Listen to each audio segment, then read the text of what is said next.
말씀 전하기 전에 우리 일부 예배 나오신 우리 어른들께는 먼저 벌꿀을 전해드리면 좋겠어요.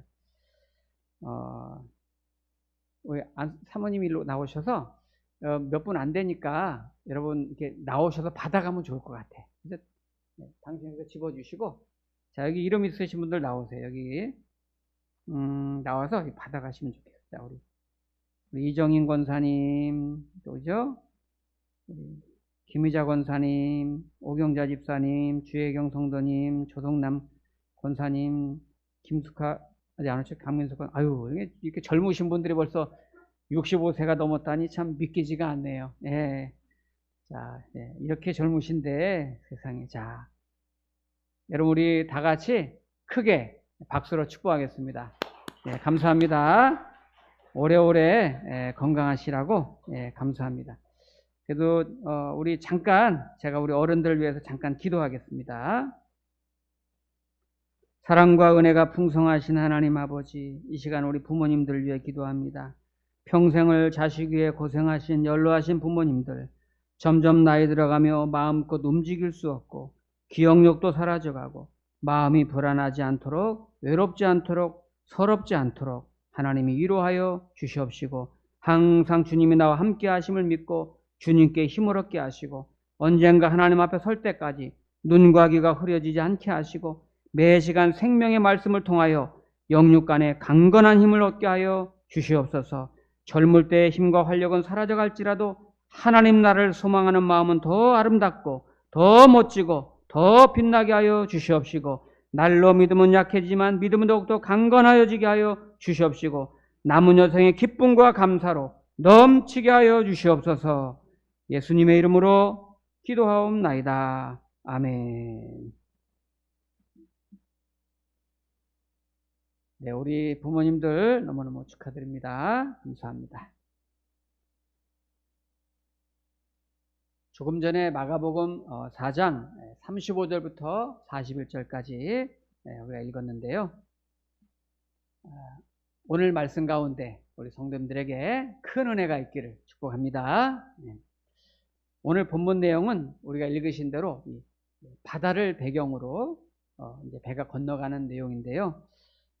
제가 이 바다 하면은 아주 오랫동안 잊혀지지 않는 기억이 하나 있습니다. 제가 이제 대학을 다닐 때 저희 신학대학교 이제 총장님이신데 교수님이시고 신학 박사님이시죠. 그런데 그분이 어느 날 그 교수직을 딱 내려놓고 총장을 마치자마자 교수직을 내려놓고 교회를 개척교회를 하시는 거예요. 도전이 되더라고요. 그 엄청난 그 지위를 내려놓는 게 쉽지 않잖아요. 얼마든지 그렇게 넉넉하게 여유 있게 그 명예를 가지고 사실 수 있는데 딱 내려놓고 교회를 개척을 하셨어요. 근데 더 놀라운 거는 교회 개척하셔서 이렇게 이제 교회를 세워 가시다가 이제 70살, 70이 되니까 이제 정년 은퇴를 하시잖아요. 은퇴를 하신 다음에 내가 주님의 일을 놓을 수 없다. 이래가지고 그때 또 다시 멈추지 않고 귀한 일을 시작하셨는데, 우리나라에서 남쪽에 가면은 섬들이 많잖아요. 특히 그 전남 쪽으로 가면은 작은 섬들이 이름도 알지 못하는 섬이 굉장히 많이 있는데, 그 섬들에 교회가 없다는 거를 이 목사님이 아시고, 내가 그 섬들에 교회가 없는 곳을 선교해야 되겠다, 이런 마음을 가지신 거예요. 참 존경스러운 분입니다. 그래서 이분이 교회 없는 섬들을 돌아다니면서 전도하기 위해서 배를 하나 구입을 해서 방주호라고 이름을 붙여가지고, 노아의 방주에서 그 이름을 따서 방주호라고 이름을 붙이고서 뭐 큰 배도 아니에요. 똑딱배 같은 그런 배를 딱 사가지고 이제 낙도 선교를 한다고, 이분이 순회를 하시면서 전도하시고 이 교회의 섬들을 다니면서 복음을 전하시는, 굉장히 오랫동안 그 일을 하셨어요. 근데 이 목사님이 종종 이렇게 이제 가실 때마다 젊은 이제 목사님들이나 후배들을 이렇게 불러서 이제 같이 이제 가자, 그렇게 할 때가 있어요. 어느 날 이제 저한테도 전화가 왔어요. 저는 이제 그 당시에 이제 대학원 다니고 이제 전임 전도사로 있을 때인데, 내가 이번에 어디 섬 선교를 가는데 같이 갔으면 좋겠다. 그래서 이제 뭐 자세히 알아보지도 않고 아유 뭐 목사님 부르시면 이제 가야죠. 이제 동행하게 되었는데 그때 어디로 가나 봤더니 이제 저 우리가 땅끝 마을이라고 부르는 해남 있잖아요. 해남으로 일단 가더라고요. 근데 해남에서도 해남 맨 끝에 가면은 거기 토말이라는 이제 토말이라는 자체가 땅끝이라는 뜻 같은데 토말이라고 부르는 그 동네가 이렇게 있더라고요. 그 동네가 이제 거의 이제 해남이 우리나라 땅끝인데 땅끝 중에 땅끝으로 간 거죠. 예. 그러고서 거기서 이제 배를 타고 그때 제 기억으로는 한 2시간 정도 배를 타고 간 것 같아요. 하니까 마삭도라는 섬이 있어요. 들어보셨어요, 마삭도? 야, 저는 처음으로 마삭도라는 섬을 처음으로 가봤는데 그 마삭도라는 섬을 가는데 아주 작은 섬이에요. 그 좀 더 가면 이제 보길도라는 섬이 있더라고요. 보길도는 들어보셨을 거예요. 보길도 바로 가기 직전에 있는 섬이 조그마한 마삭도인데 이 마삭도에는 그 당시에 제 기억으로 한 10가정 정도가 이제 교회를 예수님을 믿는데 교회가 없는 거예요. 거기에 교회가 교회가 없는데 이제 되게 신앙생활을 복음에 들어가서 하게 된 거죠. 그러니까 그곳에는 예수님 믿는 분들은 주일이 따로 없어. 그냥 목사님이 오시는 날이 주일이야. 거기는 어떻게 해요? 방법이 없는 거예요. 그래서 방주호가 들어온 날 주일로 해서 예배를 드리는데 얼마나 그 방주호가 오기를 기다리는지 몰라요. 외로운 섬이죠. 근데 이제 배들이 이제 그 남해 지역을 쭉 이제 순회하고 섬들을 쭉 순회하다가 이제 이 사람들이 사는 이제 이 섬에 가서 예배를 드려주고 또 배 타고 가다 또 예배를 드려주고 이렇게 순회하는 거예요. 그러니까 우리 섬에 언제 올지 몰라요. 이렇게. 근데 지금은 이제 낙도 선교회라고 체계적으로 이제 이 섬 선교를 하는 그런 이제 단체가 있어요. 배도 이제 좋은 걸로 이렇게 준비되어 있고. 근데 그때 이제 마삭도를 향해서 가는데 이 배를 타고 갔는데 그 배를 이제 그 선장이 누구냐면은 목사님이세요.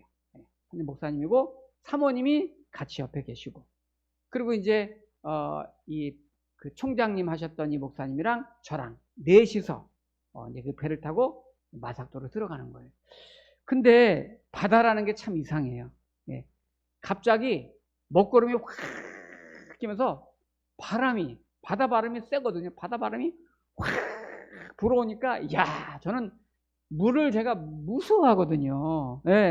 그런데 이 파도가 이렇게 막 치면서 바람 부니까 파도 이렇게 치면서 이 배를 흔들기 시작하는데 파도가 이렇게 치면 배가 이렇게 그 안에 이렇게 치는데 배가 이렇게 배가 파도에 이렇게 밀리면서 배가 이렇게 쓴다고요. 놀래지도 않으시네. 배가 이렇게 해야 되는데 이렇게 된다니까요. 야, 제가 조금 과장하긴 했는데 죽는 줄 알았어요. 저는 거기서 야, 이렇게 해서 인생을 마감하는 거구나. 뭐 어쨌든 얼마나 무서운지 야, 그렇게 그냥 계속 간다고 생각해보세요. 그러니까 이 선장 되시는 목사님이 얼른 시동을 끄더라고요. 텅텅텅텅 이러면서 가는 건데 얼른 꺼요. 왜냐면 파도가 그렇게 심할 때는 시동을 끄고 파도에 맡겨야 된대요. 맡겨야지 이 동력이 괜히 그 작용하면 더 위험하고 고장나고 오히려 피해가 크다는 거예요. 그래서 그렇구나. 이게 뭐든지 이게 순리대로 해야 되겠구나. 이제 느꼈는데 저는 너무 무서워서 이제 이 주변 뭐 이렇게 바라볼 것도 없이 그냥 배 바닥에 밑바닥에 엎드려 가지고 막 주여 막 야, 기도하면서 그냥 막 막 그렇게 열심히 기도하면 평생 잘 살 것 같아. 막 내 파도를 막 이렇게 이제 파도 올라갔다 내려갔다 어쩌다 보니까 이제 도착한 거죠. 막 뒤집어질 듯하고 막 무서워 막 내려갔다 막 올라갔다 내려갔다 이러면서 보니까 한 30분 1시간 했나 몰라요. 파도가 그렇게 막 심하게 쳤으니까. 그러다가 겨우 섬에 딱 도착했는데 도착하자마자 제가 털썩 주저앉아가지고 너무 힘들어서 참 이렇게 어떻게 이렇게 배를 타고 다니실까 궁금하면 타보세요. 뭐든지 체험을 해야 알아. 체험을 해야. 야, 얼마나 그 기억이 오래 남는지. 근데 오늘 성경에 나오는 이 제자들과 이 배 상황이 우리가 그냥 글로써 읽으니까 별로 마음에 안 닿지 굉장히 무서운 상황인 거예요. 아무도 없는 어두운 밤에 큰 광풍이 불어오는데 그 배가 물이 배에 찼다 그랬어요. 배에 가득 찼고 정말 나뭇잎처럼 흔들리는 이 공포와 두려움 광경이에요. 자, 보세요. 35절부터 보시면 그날 저물 때에 제자들에게 이르시되 우리가 저편으로 건너가자 하시니. 네, 일단 상황을 보기 전에 여기 우리가 조심해서 볼 거는 지금 저편으로 건너갈 계획은 제자들이 세운 게 아니라 예수님이 세웠어요. 그죠? 우리가 이걸 딱 유념하고 있어야 돼요. 예수님이 먼저 계획을 가지고 저편으로 가자 하고서 같이 뱃길을 같이 갑니다. 왜냐면 바다 건너편에 이제 다음 시간에 나오지만 바다 건너편은 평생 귀신 들린 광인으로 살고 있는 사람을 만나요. 그래서 거기에 이제 사명을 가지고 미션을 가지고 가는 겁니다. 그 광인을 구원하려고. 이게 사실 오늘날 우리 교회에 준 사명이나 마찬가지죠. 우리가 그런 생각이 들어요. 우리도 주님의 일을 하고 교회를 할 때 늘 평안하고 평탄하고 즐거운 것만 있는 건 아니에요. 지금 이들도 건너편에 사명 감당하러 가는 거지만 구원을 위해서 가는 거지만 이렇게 엄청난 풍랑을 만난 것처럼 우리가 주님의 일을 하고 교회를 하지만 때때로 이렇게 좀 감당하기 어려운 그런 어려움도 있고 광풍도 있고 위기도 있어요. 그렇지만은 그때에도 주님이 나랑 같이 계시다는 거, 그리고 주님이 가라고 하셔서 가는 거라는 거를 기억하셔야 돼요. 이게 지금 주님의 일을 한다고 해서 고난이나 시련이 나를 비껴가는 건 아닙니다. 자, 그러면 이렇게 불어오는 광풍과 파도가 제자들에게 주는 메시지가 뭔가? 자, 거기 이제 먼저 거기 이제 36절부터 읽을게요. 그들이 무리를 떠나 예수를 배에 계신 그대로 모시고 감에 다른 배들도 함께 가더니 큰 광풍이 일어나며 물결이 배에 부딪혀 들어와 배에 가득하게 되었더라. 엄청나죠? 38절에 이런 일이 있어요. 근데 예수께서는 고물에서 베개를 베고 주무시더니 제자들이 깨우며 이르되 선생님이여 우리가 죽게 된 것을 돌보지 아니하시나이까 하니. 네. 지금 예수님은 인성을 가졌기 때문에 완전한 인간으로 오셨기 때문에 온종일 복음 전파하시고 아마 피곤하셔서 주무셨을 거예요. 그런데 조금 좀 37절과 대조되잖아요. 37절에서는 큰 광풍이 일어나가지고 물결이 배에 부딪혀 들어와서 배 가득하게 되었더라. 그런데 예수님은 38절에서 주무시고 계셨다. 주무시고 계셨다. 네. 자, 광풍 속에서 잠들어 계신 예수님은 오늘 우리에게 어떤 메시지를 주는 걸까요? 그렇게 광풍이 불고 배에 물이 가득한데 주님은 주무시고 계셨어요. 시편 127편에 보면은 하나님께서는 사랑하시는 자에게 잠을 주시는도다 이렇게 말했어요. 그래서 교회에서 주무신 분들이 계신가 봐. 네. 사랑하는 자에게 잠을 주신도다 그래서. 네. 그런데 사랑하는 자에게 잠을 주신도다 이 구절의 의미는 단순히 생리적으로 잠을 푹 잘 잔다 이런 의미보다도 내적인 평안을 말하는 거예요. 하나님께서 사랑하신 자는 늘 평안을 누리며 산다는 거예요. 지금 예수님께서 이 광풍 중에도 잠을 주무셨다는 것은 두 가지 의미가 있어요. 하나는 신학적인 의미인데 이거는 예수님은 하나님의 아들이시고 하나님이신 신성을 가지셨지만 동시에 육체를 가진 완전한 사람으로 오셨기 때문에 피곤하면 주무시는 거예요. 그건 인성을 가졌다 이런 의미가 있고, 또 하나는 하나님과 완전한 화평을 이루는 성도는 하나님을 온전히 신뢰하고 의지하고 믿음으로 사는 성도는 어떤 위기와 환난 중에도 이렇게 평안을 누리며 산다는 거예요. 이게 오늘 사실 핵심 메시지입니다.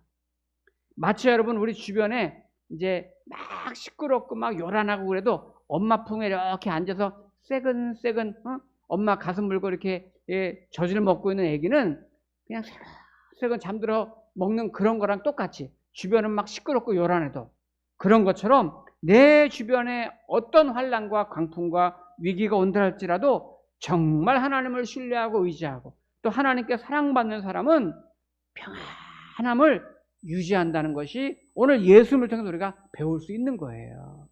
아무리 폭풍과 풍랑이 집어삼킬 듯이 그런 시련과 고난과 위기의 파도가 저와 여러분의 가정과 삶에 닥친다 할지라도 만유의 하나님, 우주 만물을 지으신 하나님이 나와 함께 계시니 내가 그분을 신뢰하고 의지하고 잠들어 계신 그 예수님처럼 저도 여러분도 그런 평안함을 누리시기를 축복합니다.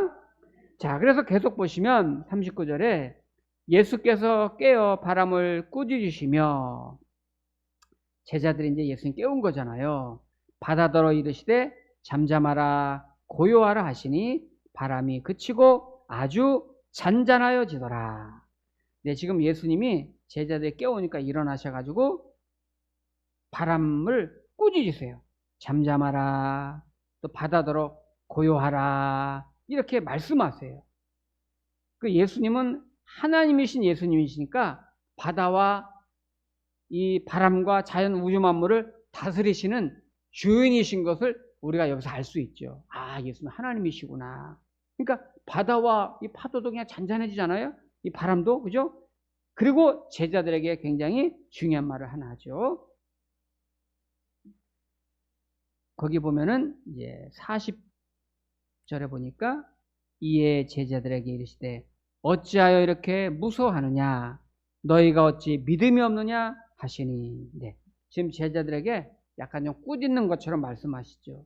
제자들에게 어찌하여 이렇게 무서워하느냐, 어찌하여 이렇게 무서워하느냐, 너희가 어찌 믿음이 없느냐, 너희가 어찌 믿음이 없느냐. 이 말씀은 오늘 우리들에게 주시는 말씀이에요. 그럼 이 말씀의 의미가 뭘까요? 너희가 어찌하여 믿음이 없느냐. 여기 제자들이 믿음이 없었습니까? 있었잖아요. 근데 이렇게 믿음이 없느냐, 이렇게 말씀하셨을까요? 예수님이 말씀하신 믿음은 뭘까요? 예를 들어서 이제 제가 이제 아들이 둘이 있잖아요. 둘이 있는데 큰 아들이 있고 둘째 아들이 있어요. 요즘 우리 집 얘기하는 거 아닙니다. 또 오해하지 마세요. 아, 큰 아들은 저렇게 사는구나, 둘째는 저렇게, 비유하는 겁니다. 비유. 근데 큰 아들하고 둘째 아들이 있는데, 큰 아들은 이제 용돈을 받으면 누가 용돈을 주면 그거를 엄마한테 맡기는 거예요. 뭐 손님이 와서 줬던, 친척이 와서 줬던, 뭐 아빠가 줬던 용돈을 받으면 본인이 쓸 줄 모르고 그냥 엄마한테 용돈을 다 맡겨요. 근데 작은 아들은 용돈을 주면 따박따박 받아가지고 본인이 챙기고 본인이 관리해. 본인이 하고 싶은 거 사고, 본인이 뭐 모으고 싶으면 모으고, 본인이 쓰고 싶은 거 쓰고, 본인이 관리해. 이럴 때 엄마 입장에서는 사실은 큰아들이 더 챙기게 될 수가 있어요. 어떤 면에서냐면 큰아들 용돈을 엄마한테 다 맡겼기 때문에, 엄마가 가지고 있기 때문에, 야 아들아 너 뭐 필요한 거 없니? 왜냐면 용돈을 엄마가 갖고 있으니까. 너 이번에 뭐 수학여행 가는데 뭐 용돈 필요하지 않니? 너 이번에 학교 새로 개강하는데 너 뭐 사야 되지 않니? 엄마가 이렇게 말을 해야 될 때가 있고, 근데 큰아들이 예 이번에 저 가방 사야 돼요. 네 이번에 저 수학여행 가는데 좀 그 여비 주셔야 돼요. 이거 돈 주세요, 돈 주세요. 엄마한테 타다 써야 돼요. 받아야 돼요. 그러다 보니까 어떨 때는 큰아들한테 돈이 더 나갈 때가 있어요. 왜냐면 맡겨놨는데 맡겨놓은 거 그 이상으로 요구할 때가 있어요. 큰아들이. 그래도 엄마는 줘야 돼. 그러면 모든 걸 다 맡겨놨으니까. 그래서 때로는 무슨 큰아들한테 어떤 일정에 무슨 일이 생기면 그 신경 써서 알아서 챙겨줘야 되는 수가 있단 말이에요. 그래서 엄마가 야, 너 용돈 엄마한테 맡기지 말고 그냥 네가 모아서 네가 관리해라. 이제 뭐 그걸 엄마한테 자꾸 맡기니? 그럼 큰아들이 아유, 엄마 아빠가 다 계신데 그냥 엄마 아빠를 믿고 맡기면 뭐 필요할 때 주시면 되잖아요. 제가 달라고 할 때만 그냥 주세요. 괜찮아요. 뭐 제가 신경 쓰고 싶지 않으니까 엄마한테 그냥 맡길 테니까 달라고 할 때만 주세요. 이렇게. 큰아들은 그렇게 말한단 말이에요. 근데 둘째 아들은 우리 집 얘기 아니에요. 둘째 아들은 엄마 나 이번에 수학여행 가는데 용돈 좀 주세요. 아 나 이번에 저 학교 개강하는데 좀 노트 사야 돼. 돈 좀 주세요. 엄마가 뭐라 그래요? 야 너 용돈 받은 거 있잖아. 너 그동안 누가 주기도 하고 아빠가 주기도 하고 그 모아놓은 걸로 사면 되지. 그 왜 달라 그래? 그걸로 사. 이렇게 말하는 거예요. 그죠? 근데 큰아들은 수중에 지금 돈이 없으니까 엄마한테 계속 맡겼으니까 엄마 나 저 어디 가는데 돈 주세요.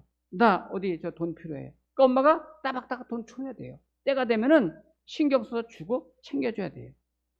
나중에 이제 결산해 보면 어떨 때는 큰아들한테 돈이 더 많이가 나간 것 같기도 하고 분명히 용돈을 안 받고 맡겼기 때문에 그런 일이 있단 말이에요. 그래서 큰아들은 평소 엄마와 아빠의 성품을 알고 어떤 분인지 알기 때문에 우리 부모님은 내가 모든 걸 맡겼기 때문에 달라고 하면 언제든지 챙겨주실 분이다.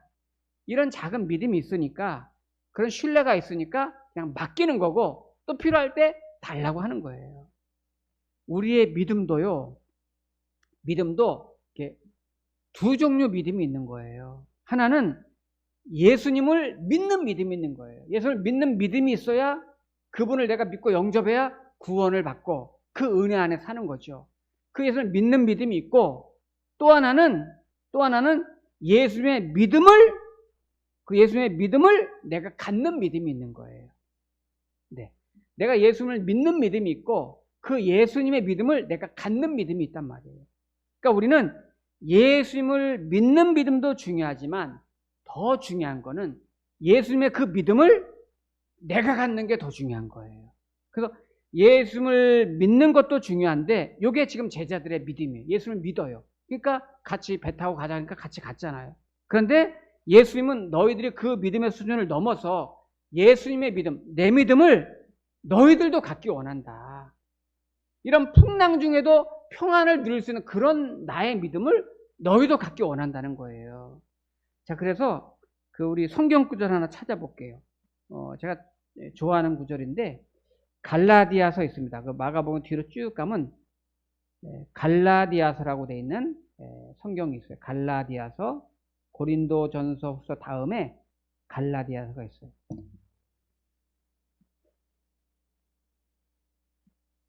이 장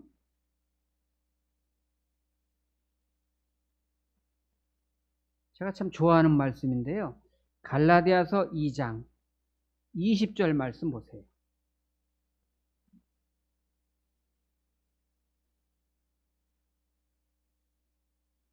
제가 읽어볼게요. 내가 그리스도와 함께, 그리스도는 예수님이잖아요. 내가 그리스도와 함께 십자가에 못 박혔나니 그런즉 이제는 내가 사는 것이 아니요 오직 내 안에 그리스도께서 사시는 것이라. 예수님께서 사시는 것이라.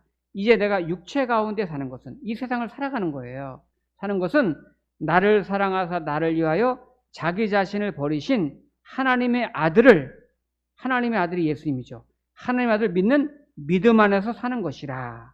근데 여기요, 하나님의 아들을 믿는 믿음 안에서 사는 것이라 그랬는데 원문에는 하나님의 아들의 믿음 안에서 사는 것이라 이렇게 돼 있어요.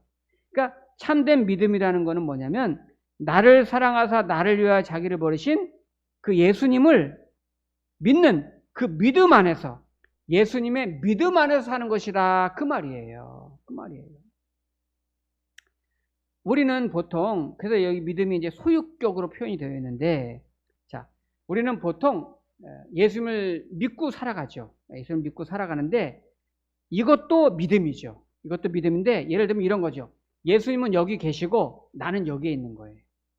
그래서 요 예수님을 내가 믿고 살아가는 거예요. 예수님을 믿고 바라보고 살아가는 거예요. 어떻게 보면은 좀 상대적인 것 같은 느낌이 들어요. 그런데 예수님은 그런 믿음을 뛰어넘어서 그런 믿음보다 더 진보하고 더 성숙한 믿음은 뭐냐? 이 예수님을 내 안에 아예 들어오게 하셔가지고 내가 그 예수의 믿음을 가지고 살아가기 원하시는 거예요. 그러니까 내가 여기 예수님이 계시니까 내가 필요할 때만 예수님을 깨우고 부르짖고 바라보고 예수님께 찾아가서 나 좀 도와주셔야 하는 요 믿음도 중요하지만 그러나 더 큰 믿음은 뭐예요? 요 예수님을 완전 내 안에 들어오게 하셔가지고 내 안에 계신 그 예수님의 믿음으로 내가 일상을 살아가는 거예요. 그래서 오늘 본문 다시 한번 보세요. 오늘 보면 이제 마가복음 4장 다시 보시면 38절에 보시면 예수께서는 고물에서 베개를 베고 주무시더니 제자들이 깨우며 이르되 선생님이여 우리가 죽게 된 것을 돌보지 아니하시나이까 하니, 이렇게 예수님 필요할 때만 예수님 좀 도와주세요, 우리가 죽게 생겼습니다, 이렇게만 구하는 것도 믿음이에요. 이것도, 그죠? 주님 찾아오는 것도 믿음인데, 이런 상대적인 믿음으로 구하는 것도 믿음이지만 예수님이 내 안에 계신 예수님을 가졌다면, 내 안에 예수님이 계시다면 어떻게 하겠어요?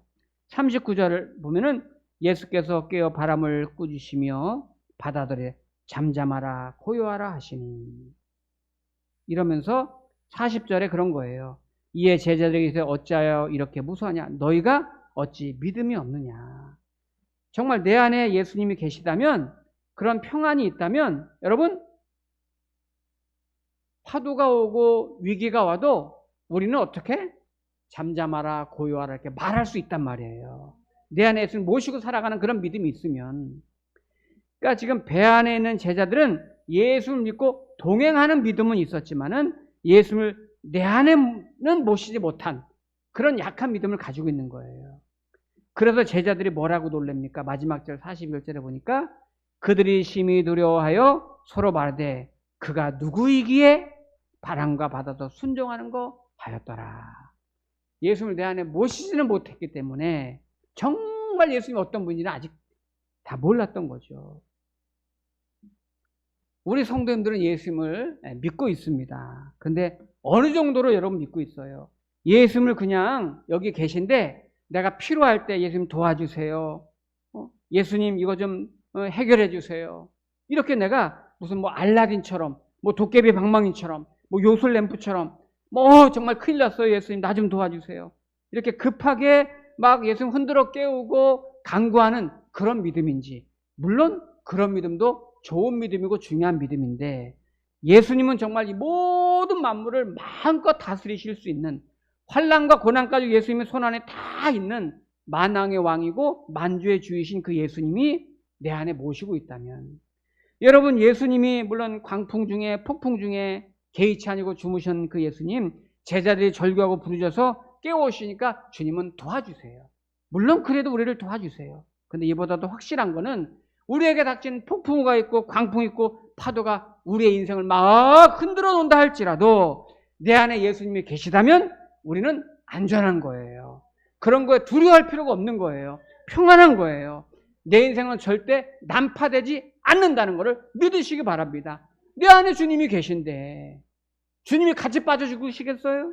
내 안에 주님이 계시니까 오히려 어떤 위기가 있고 환난이 와도 잠잠하라 고요하라 이렇게 좀 여유가 있고, 그것 때문에 우왕좌왕하고 당하지 않고 오히려 의연하게 선포할 수 있는 그런 믿음으로 주님은 오늘 성숙하기 원하시는 거예요. 그래서 우리에게도 때로는 감당하기 어려운, 생각하지 못했던 어려움과 시련과 위기가 올 때 내 안에 예수님 계시지, 내 안에 주님 계시지, 오히려 강하고 담대하게 그런 모든 환난과 위기들을 내가 오히려 큰 소리로 다스리고 선포하고 감당해낼 수 있는, 그래서 평안함을 유지하며 살아갈 수 있기를 주의 이름으로 여러분 축복합니다. 기도하겠습니다.